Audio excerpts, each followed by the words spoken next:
قال رئيسهم يتحكم في رأسه، سي با فري.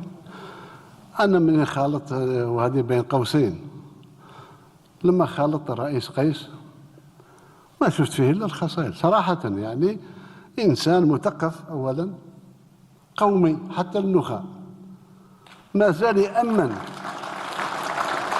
بالقومية العربية، متيقن منها.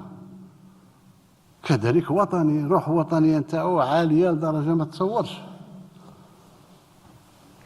إذن أنا ما نشوفش هاد الأمور اللي بغوا يلفقوها نتكلم عليه أنه أخ عزيز، الشيء اللي داخل أنا ما يهمنيش. الرئيس قيس ما هو لا من المطبعين ولا من المهرولين ولا من المتوائمين، وهذا هو مربط الفرس، هذا هو بيت القصيد.